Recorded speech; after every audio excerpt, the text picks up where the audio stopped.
Halo teman-teman, kembali lagi di Bongkar Film.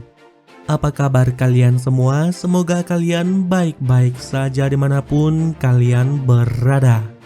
Pada video kali ini, saya akan menceritakan sebuah film sekaligus sejarah. Film ini berjudul Elcano and Magellans, menceritakan tentang perjalanan Magellan bersama armada kapalnya menuju Kepulauan Maluku yang dulu dikenal sebagai surganya rempah-rempah. Pelayaran itu juga menjadikan kapten kapalnya Elcano sebagai orang pertama yang berhasil mengitari bumi secara harfiah. Bagaimana kisah selengkapnya? Baiklah, tanpa berlama-lama lagi, mari kita mulai ceritanya. Film dibuka dengan memperlihatkan seorang pemuda bernama Elcano yang membawa seorang notaris bernama Pigafetta menuju Sevilla. Kemudian kita diperlihatkan sang admiral bernama Magellan, pelaut asal Portugal yang bekerja untuk Raja Spanyol. Beberapa hari lagi dia akan pergi berlayar menuju Kepulauan Maluku yang terkenal akan rempah-rempahnya.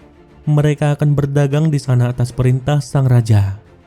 Magellan kemudian mulai merekrut anggota baru untuk armadanya. Namun terdapat sedikit masalah. Sang notaris yang akan mendata mereka tak kunjung datang juga.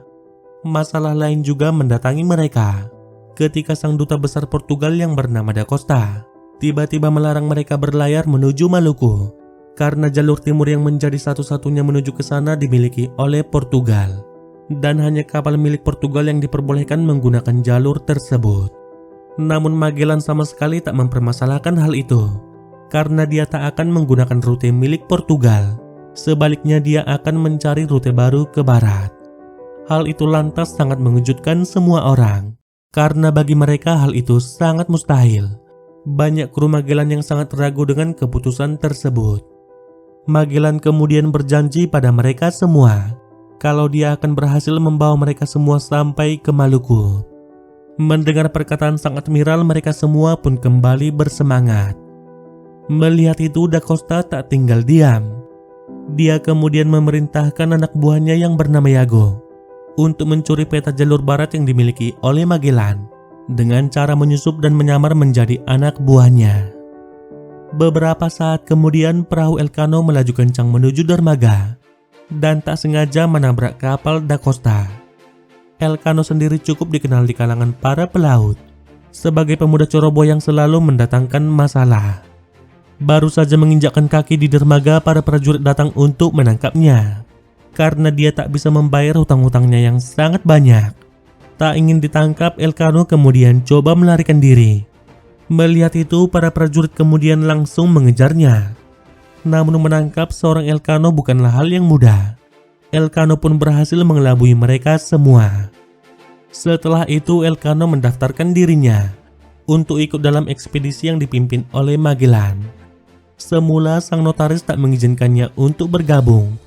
Namun pada saat itu juga Magellan pun langsung mengizinkannya. Dia yakin kalau Elcano akan berguna bagi mereka. Dia kemudian ditempatkan di kapal yang sama dengan Kapten Cartagena, satu dari 5 armada kapal yang dipimpin oleh Magellan. Selain itu terlihat juga Iago yang diterima menjadi kru Magellan.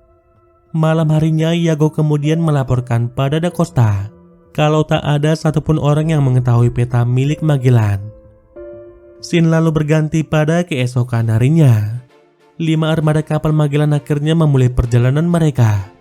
Perlahan kapal mereka meninggalkan dermaga menuju lautan. Para kapten kapal kemudian berkumpul menemui Magellan.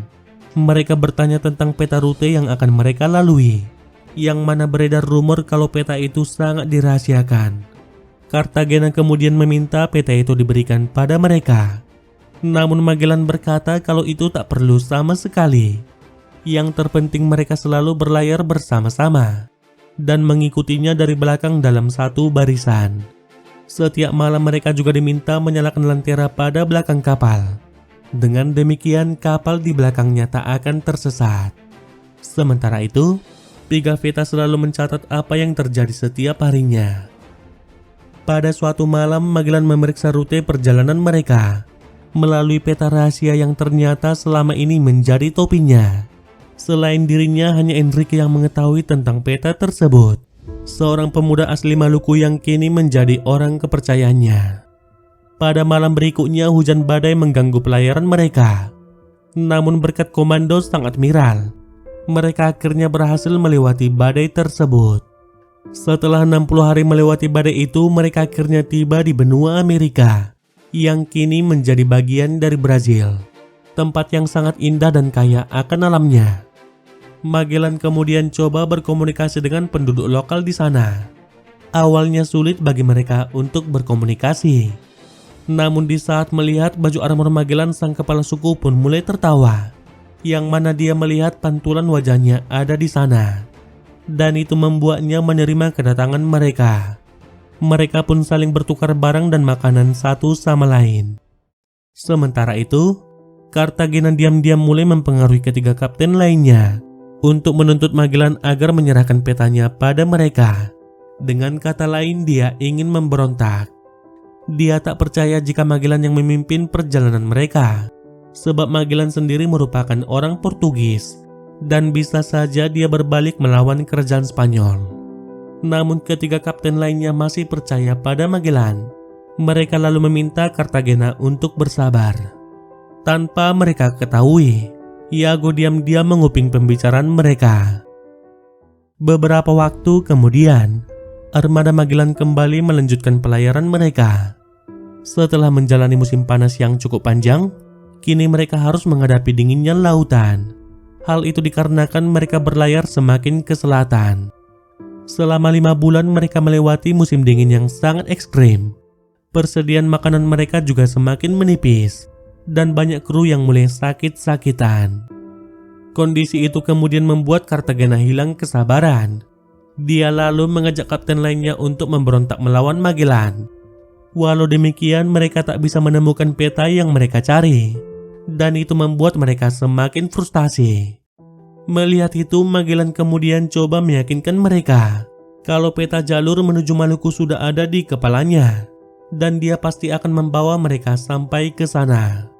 Mendengar itu, Cartagena tetap tak mau peduli. Dia malah memerintahkan kapal lainnya untuk kembali ke Spanyol.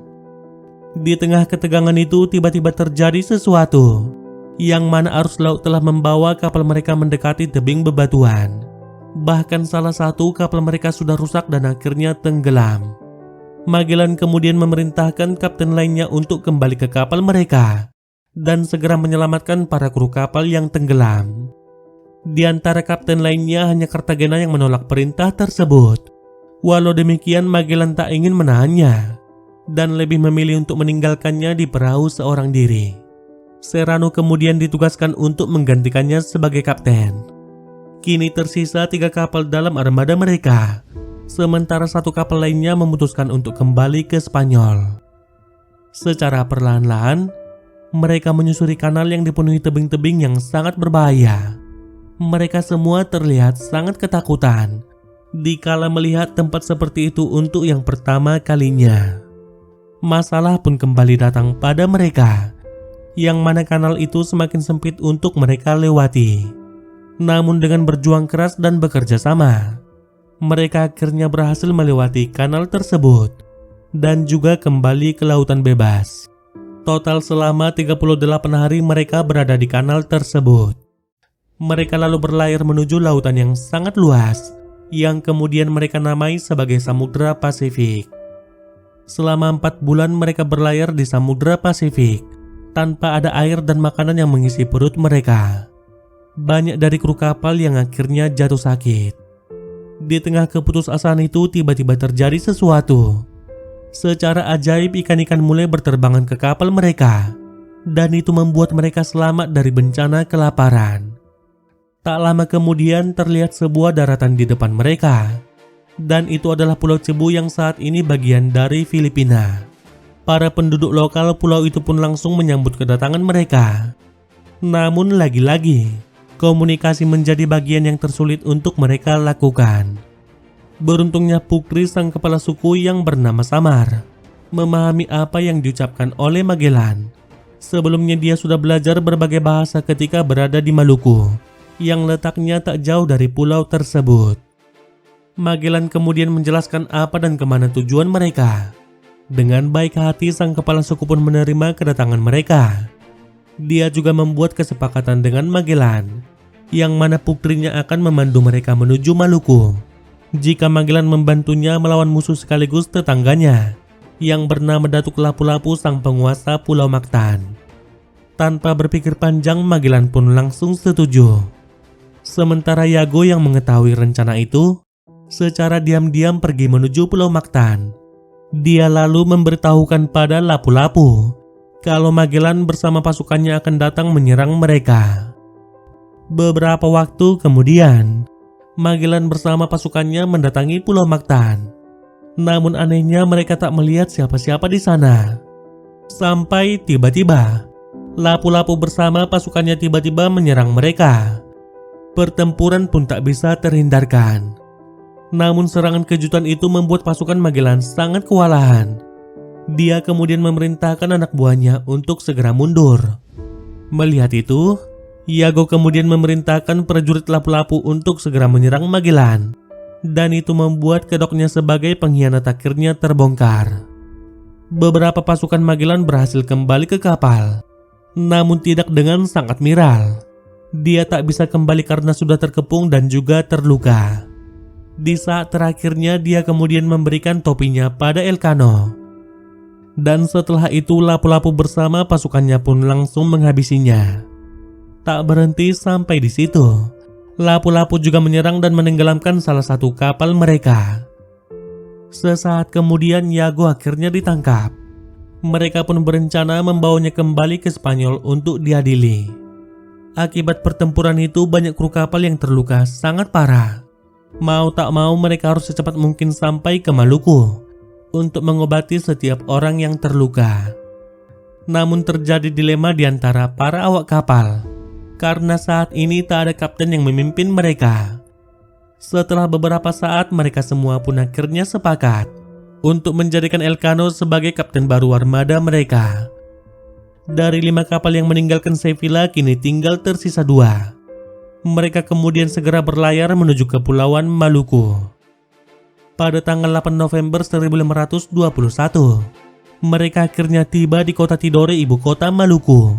Sebuah kota indah yang juga sangat kaya. Kedatangan mereka pun disambut baik oleh Sultan Al-Mansur dari Tidore.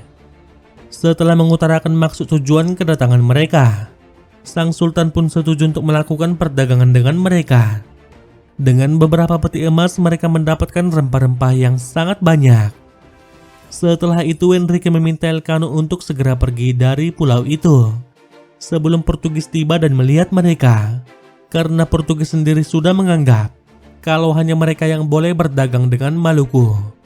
Sebagai kapten, Elcano kemudian memutuskan agar mereka segera kembali ke Spanyol, namun bukan dari rute awal kedatangan mereka, melainkan melewati jalur yang dimiliki oleh Portugis. Namun salah satu kapal mereka mengalami kerusakan dan harus tinggal untuk perbaikan dalam beberapa waktu. Selama berbulan-bulan kemudian Elcano bersama krunya berlayar di lautan. Semakin hari persediaan makanan mereka juga semakin menipis. Dan akhirnya mereka pun tiba di Tanjung Harapan, perairan dangkal yang berada di bawah benua Afrika, yang dikenal karena badai dan ombak ganasnya, dan juga bebatuan yang sangat berbahaya. Mereka pun berjuang mati-matian untuk melewatinya. Dan setelah berjuang keras mereka pun akhirnya berhasil melewatinya. Dari sana mereka kemudian berlayar menuju Tanjung Verde, sebuah pulau persinggahan yang dimiliki oleh Portugis. Ketika tiba di sana, sang gubernur langsung menyambut kedatangan mereka. Elcano kemudian berkata kalau badai yang sangat kuat telah membawa mereka ke pulau tersebut, dan kini dia bersama krunya sedang kelaparan.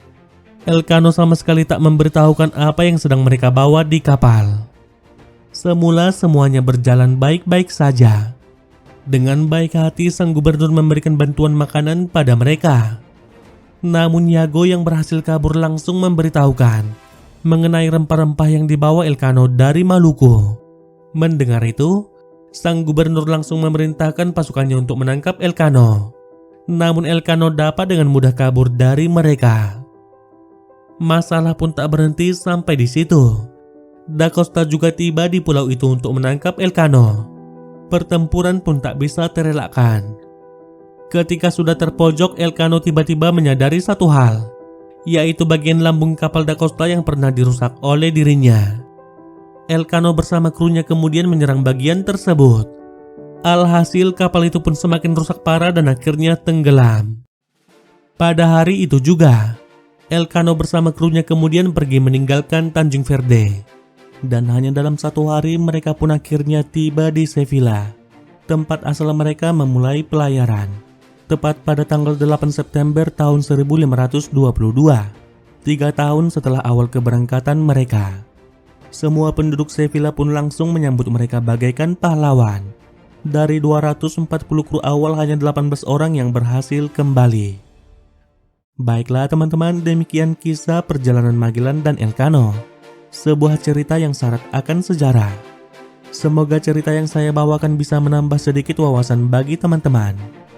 Dari film ini kita bisa melihat bagaimana rempah-rempah pada zaman dahulu sangat berharga dan bahkan bisa dikatakan setara dengan emas. Sampai-sampai orang Eropa rela mengitari dunia untuk mendapatkannya. Hal itu berdampak datangnya bangsa Eropa ke Nusantara untuk berdagang, negeri yang dulu dikenal sebagai surganya rempah-rempah dunia. Tapi sayang hal itu menjadi petaka di kemudian hari, karena mereka malah bertindak sebagai penjajah. Kembali lagi pada Elcano, yang dicatat sejarah sebagai orang pertama yang berhasil mengitari bumi. Namun banyak orang meyakini kalau Enrique adalah orang pertama yang berhasil melakukannya. Sementara Magellan tak sepenuhnya berhasil mengitari bumi, sebab dia tewas ketika bertempur melawan lapu-lapu di Filipina. Baiklah teman-teman, sekian alur cerita film kali ini. Semoga kalian terhibur dengan cerita yang saya bawakan. Kalau kalian suka video ini, jangan lupa subscribe dan juga nyalakan lonceng notifikasinya. Baiklah, saya pamit dan sampai jumpa di video selanjutnya.